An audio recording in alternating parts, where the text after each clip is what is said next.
지난주일 제1회 세대통합 예배를 드렸습니다. 처음으로 영유치부부터 장년 성도들까지 전 세대가 한 자리에 모여 함께 예배드리는 그런 아주 뜻깊은 날이었습니다. 저도 그날 초등부 우리 찬양팀 아이들과 또 우리 스랍 팀들과 함께 연습도 하고 또 찬양을 준비하고 또 그날 찬양을 또 부를 때 왠지 모르게 벅차오르는 그런 감정을 느끼기도 했습니다. 예배를 마치고 집사님들과 이야기할 시간이 있어서 오늘 예배가 어땠는지 이렇게 한번 물어보니 다들 아이들과 함께 예배드리니 색다르기도 하고 또 아이들 머리에 손을 얹고 축복하며 기도하니 눈물도 많이 나고 너무너무 은혜로운 시간이었다라고 이야기를 하셨습니다.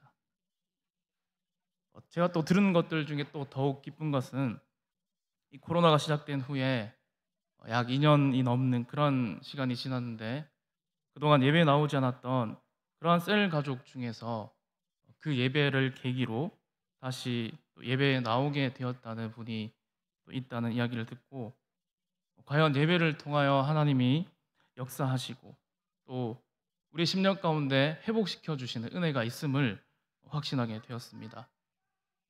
이처럼 하나님은 예배를 통하여 그분의 언약 관계를 맺은 우리 하나님의 백성들을 회복시켜 주심을 믿습니다. 여러분, 구약에서는 이 레위기에 등장하는 그 제사를 통하여 하나님과의 관계가 새롭게 되어진다는 그런 사실을 오늘 우리에게 가르쳐 주고 있습니다. 그렇다면 오늘 본문에서 말하고 있는 그런 번제, 이 번제의 의미에 대해서 또 함께 나눌 때 우리 하나님의 회복케 하시는 은혜가 우리에게 있을 줄로 믿습니다. 여러분, 레위기에 나오는 제사는 크게 5가지입니다. 번제와 소제, 화목제, 속죄제, 속건제인데 오늘 우리가 함께 본 본문은 번제에 대해서 말씀하고 있습니다. 오늘 본문 1, 2절에 보게 되면 여호와께서 회막에서 모세를 부르시고 그에게 말씀하여 이르시되 이스라엘 자손에게 말하여 이르라 너희 중에 누구든지 여호와께 예물을 드리려거든 가축 중에서 소나 양으로 예물을 드릴지니라 라고 말씀합니다. 여러분, 하나님께서 모세에게 이렇게 말씀하십니다. 너희 중에 누구든지 여호와께 예물을 드리려면, 여러분, 이 말은 이스라엘 백성은 남자든 여자든 누구든지 하나님께 예물을 드릴 수 있다는 것입니다. 남자, 여자, 노인, 어린아이, 종이든 자유인이든 그런 거 상관없이 차별 없이 하나님께 드릴 수 있음을 말하고 있습니다. 그리고 하나님께 드릴 때에는 가축 중에서 소나 양으로 예물을 드리라고 그렇게 말합니다. 여러분, 이 번제를 드릴 수 있는 사람은 이스라엘 자손이면 누구나 드릴 수 있었고 또 번제를 드리는 그런 예물의 종류는 바로 3절에 보면 소, 그리고 10절에 보면 가축대 양이나 염소, 14절에 보면 산 비둘기나 집 비둘기 새끼입니다. 그러니까 즉 번제에 드릴 수 있는 것은 가축 중에서 소 또는 양이나 염소, 그리고 산 비둘기, 집 비둘기 새끼입니다.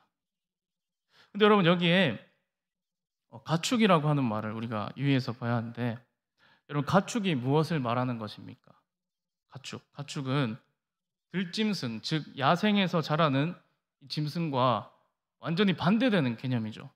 그러니까 집에서 기르는 동물, 그러니까 집에서 한 가족처럼 매일 밥 주고 아픈지 돌봐주고 자기가 길렀던 그러한 가축들 중에서 흠이 없는 수컷을 고르고 골라 하나님께 드리는 것입니다.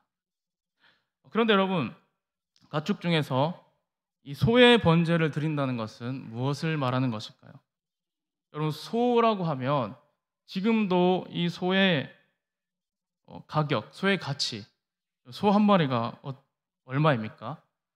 제가 찾아보니까 2020년 11월 기준으로 한우, 수소 한 마리가 542만 원에 거래되었다라고 그렇게 자료가 나오더라고요. 그러니까 이것을 보니까 하나님께 한 번 제사 드릴 때, 그러니까 즉 한 번 예배 드리는데 얼마를 씁니까? 500만 원이 넘는 돈을 쓴다는 것과 같습니다. 그러니까 여러분, 이 소의 번제란 이 자신이 가진 것들 중에서 가장 좋은 것, 최고의 것을 하나님께 드린다는 의미가 되는 것입니다. 근데 여러분, 만약에 형편이 좋지 않고 돈이 많지 않은 형편이 좋고 돈이 많은 사람들은 그렇게 소를 드리면 되지만, 만약에 형편이 좋지 못한 사람들은 어떻게 합니까? 그 사람들은 제사를 드리지 못할까요? 그게 아니죠. 소를 드릴 만한 형편이 되지 못하면 그러한 사람들을 위해서 양이나 염소 중에 흠없는 수컷으로 드릴 수 있도록 해 주셨습니다. 그리고 양이나 염소도 드릴 수 없는 더 가난한 사람들, 아주 하층민들 같은 경우는, 경제적으로 하층민들 같은 경우는 산에서 잡은 그러한 산 비둘기나 아니면 집에서 기르는 그 집 비둘기의 새끼, 아주 작은 것이죠. 그러한 것들을 하나님께 드릴 수 있도록 그렇게 했다는 것입니다. 여러분, 이것은 바로 재산의 양의 많고 적음에 따라 자신이 드릴 수 있는 최고의 것, 그러니까 내가 갖고 있는 것 중에 최상의 것을 하나님께 드리면 된다는 것을 우리에게 가르쳐 주고 있습니다. 그리고 번제의 특징으로는 살아있는 생명을 하나님께 드립니다. 근데 여러분, 이 살아있는 생명이 어떤 것입니까? 아까도 말씀드렸듯이 가축입니다. 그러니까 집에서 그동안 애지중지 기르고, 집에서 그동안 우리 동생처럼 또는 딸처럼, 아들처럼 그렇게 키우던 것을 하나님께 드려야 된다는 것입니다. 여러분, 이어서 4절을 보면 그는 번제물의 머리에 안수할지니 그를 위하여 기쁘게 받으심이 되어 그를 위하여 속죄가 될 것이라 라고 하는데, 여러분, 여기에 이 4절에 그는 이라고 말하는데 그가 누구입니까? 이 그는 바로 5절에도 보면 그는 이라고 나옵니다. 그는 요 앞에서 수송아지를 잡을 것이요. 6절에도 그는 또 번제물의 가죽을 벗기고 각을 뜰 것이요. 그러니까 여러분, 이 4절, 5절, 6절에 나오는 이 그는 이라고 하는 이 그가 모두 같은 사람을 말하는 것입니다. 즉, 하나님께 숫소를 가지고 나온 사람, 제사를 드리러 나온 사람입니다. 그가 해야 할 일이 순서대로 계속 나오는데, 그가 먼저 이 번제물의 머리에 안수를 합니다. 여기 번제물은 그동안 자기가 가족처럼 기르던 그 가축의 머리, 거기에다가 안수를 하고, 이 번제로 드릴 그 제물에 안수하는 것은 가장 중요한 것인데, 그 사람의 이 죄가 이 번제물로 전가됨을 의미하는 것입니다. 이것을 신학적 용어로 죄의 전가라고 그렇게 말합니다. 그러니까 여러분, 이 번제물에 내가 안수를 해서 이 죄를 전가시키는 것은 이 자신이 데려온 그 가축에다가 내가 지었던, 그 사람이 지은 모든 죄를 다 뒤집어 씌우고 죽음으로 이 죄값을 치르게 됨을 말하는 것입니다. 그리고 이렇게 이 안수를 해서 내 죄를 전가한다는 것은 이 제물을 드리는 사람과 그 제물이 연합해서 하나가 됨을 의미하기도 합니다. 즉, 안수를 통해 제물 드리는 자는 자신을 대신해서 그 죽임 당하는 제물과 자신과 하나이고, 또 자기가 직접 이 번제의 단에 제물로 오르는 것은 아니지만 이 자신이 안수한 그 제물이 불에 태워짐으로 제물을 드리는 자가 죄악된 자신의 그 죽음을 간접적으로 그렇게 체험하게 된다는 것입니다. 그리고 그는 자신의 안수한 그 제물을 칼을 들고 직접 죽입니다. 그러면 아론의 자손 제사장들이 그 피를 가져다가 제단 사방에 뿌립니다. 그 후에 그는 그 번제물의 가죽을 벗기고 각을 뜹니다. 여러분, 각을 뜬다는 것은 머리와 팔, 몸통, 또 다리, 그렇게 이 제물을 부위별로 조각내어 자른다는 그러한 의미입니다. 제물을 가져온 사람이 이렇게 그동안 자신이 가족처럼 키워온 그 소를 가져다가 자신의 죄를 거기다 뒤집어 씌우고 그것을 죽이고 또 직접 각을 뜨는 그러한 과정에서, 여러분, 이 제물을 가져온 사람이 어떤 생각을 하게 될까요? 자신의 죄 때문에 죽어가는 그 제물을 보면서 내가 앞으로 다시는 죄를 짓지 말아야겠다라고 생각할 것입니다. 나 때문에 우리 누렁이가 죽었구나. 혹 어떤 사람은 자신이 그 제단 위에 제물처럼 찢기고 불에 태워지는 그러한 감정을 느끼기도 할 것입니다. 여러분, 하나님의 말씀대로 죄의 삭은 사막이라는 그 말씀을 뼈저리게 경험하는 시간을, 그 시간들을 통해 그는 보낼 것입니다. 여러분, 이어서 7절에서 9절까지는 제사장이 해야 할 일에 대해서 설명해 놓고 있습니다.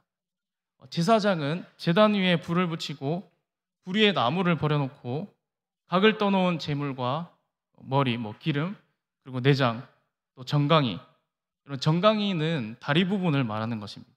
내장과 정강이는 깨끗하게 물로 씻어서 그 모든 것을 다 제단 위에 올려놓고 불살라서 하나님께 드리는데, 불살라 드리기 때문에 이것을 화제라고 그렇게 말합니다.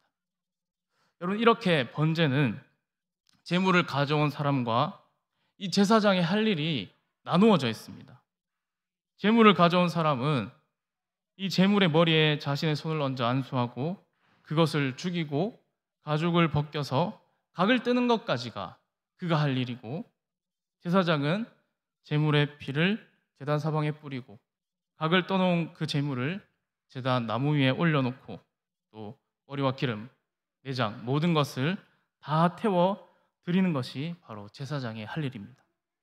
여러분, 번제는 이렇게 제물을 드리는 사람과 제사장이 각각 자기의 일을 온전히 감당하여서 결국 하나님께 드려진 그 제물의 모든 것, 그러니까 아까 말씀드린 대로 머리와 기름, 내장, 각을 뜬 그 모든 것을 제단 위에 불살라 드립니다.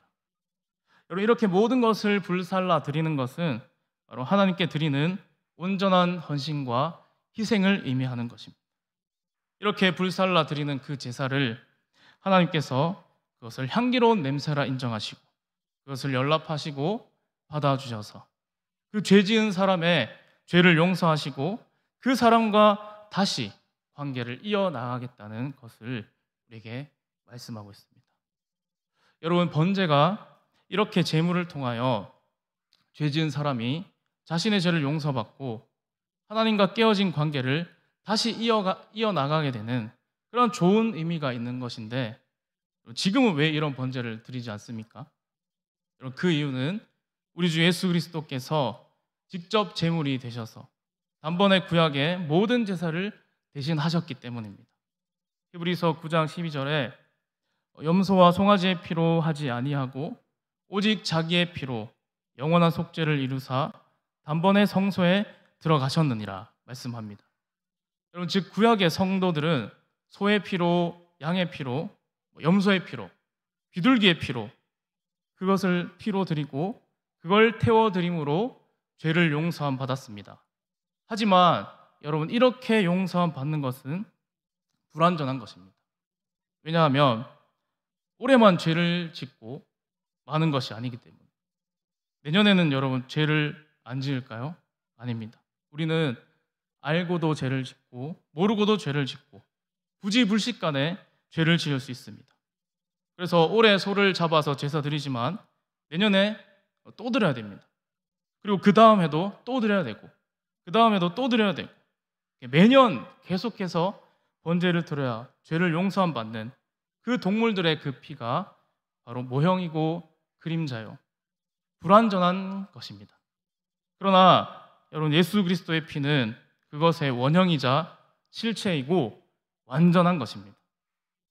예수님께서 십자가에서 죽으시고 사흘 만에 다시 부활하심으로 이제 우린 더 이상 그런 불완전한 동물의 피를 드리지 않아도 되는 은혜를 누리고 있습니다. 불완전한 동물의 피로 잠시 용서함 받은 그런 구약의 백성들과 비교할 수 없는 예수 그리스도의 피로 용서함 받은 저와 여러분이 되신 줄로 믿습니다. 여러분, 오늘 우리는 구약의 5대 제사 중에 하나인 번제임에 대해서 함께 나누었는데, 여러분, 이 번제의 그 핵심은 죄를 용서받는 속죄와 하나님께 가장 귀한 것, 모든 것, 최고의 것을 드리는 그러한 희생과 헌신의 정신이 있음을 우리는 잊어서는 안 될 것입니다. 오늘날 우리가 드리는 예배는 이 번제와 전혀 다른 형식으로 그렇게 진행되지만, 그러나 우리가 드리는 이 예배에서 또한 이 번제에서 보여졌던 그러한 요소들이 여기에 포함되어 있음을 우리가 기억해야 할 것입니다.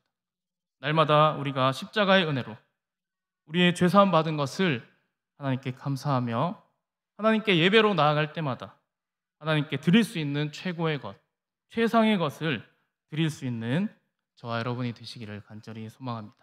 함께 기도하겠습니다. 살아계신 아버지 하나님, 감사합니다. 오늘 본문을 통하여서 번제는 죄를 용서함 받는 속죄와 또 모든 것을 태워드리는 그런 온전한 헌신과 희생의 의미가 있음을 우리가 잊지 않게 해주시옵소서. 특별히 예수 그리스도를 통하여 영원한 속죄를 이루시고 불완전한 동물의 피로 잠시 용서함 받은 구약의 백성들과 비교할 수 없는 큰 은혜를 주신 것 늘 감사하는 저희들 되게 해 주시옵소서. 예수님의 이름으로 기도드립니다. 아멘.